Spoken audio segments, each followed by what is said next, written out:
Mr. Speaker, for more than a year now, working members and families, I should say, have been forced to pay the price for Donald Trump's illegal tariffs. And let's call them what they are. Blanket tariffs are blanket taxes. They are taxes that the American people have paid. So what did Donald Trump and his tax propose when he offered these sweeping tariffs? Unlawful impact on the American people.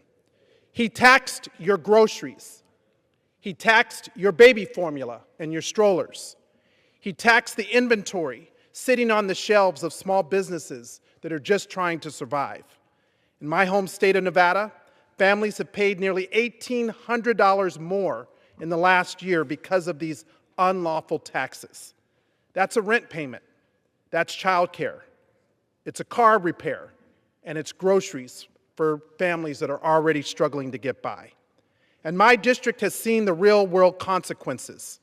A neighborhood cupcake shop, a local brewery, coffee roasters who built their dream from the ground up, all forced to shutter their doors this past year directly because their costs have skyrocketed and their customers can no longer afford these high prices.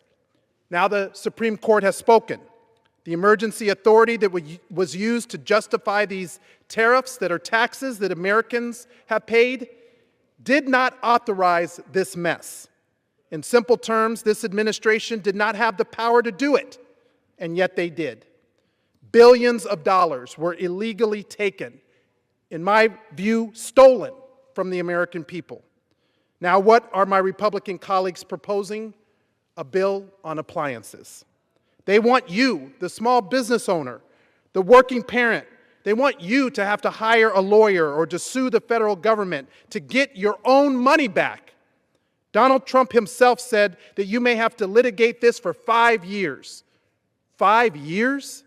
That's not relief. That is a bureaucratic maze. It's a rigged system designed to exhaust you, to outlast you, and to ensure that the little guy never sees a dime.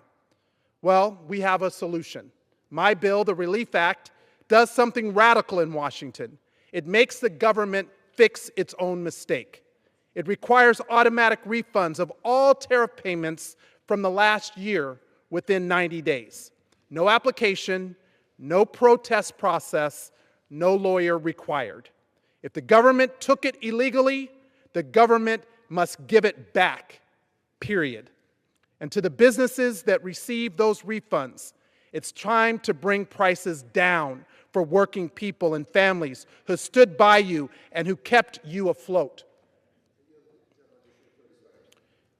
If Republicans block this vote, they are voting to keep your money. They are telling Main Street America, take us to court. They are choosing delay over relief and politics over people.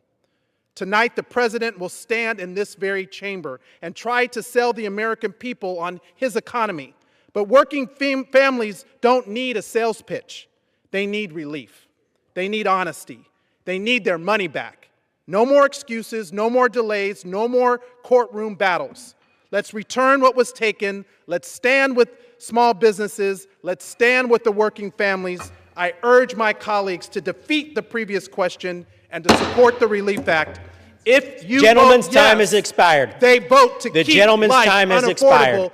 This is a rigged system. No longer recognized. I yield the gentleman The additional gentleman 30 is no longer I yield recognized. additional 30 seconds. For a second time, members are reminded to refrain from engaging in personalities towards the president. Mr. Speaker, the gentleman is recognized for 30 seconds. Mr. Speaker, the president has disregard and disrespect for the American people when the Supreme Court told him that his actions were illegal, they were unconstitutional, and it's time to give the American people their money back, to give them relief. Not disrespect, not disregard, but their money back. So I urge my colleagues to defeat the previous question and to support my bill, the Relief Act.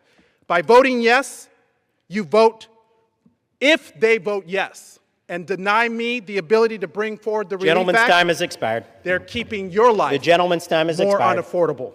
With The that, gentleman is not I recognized. yield.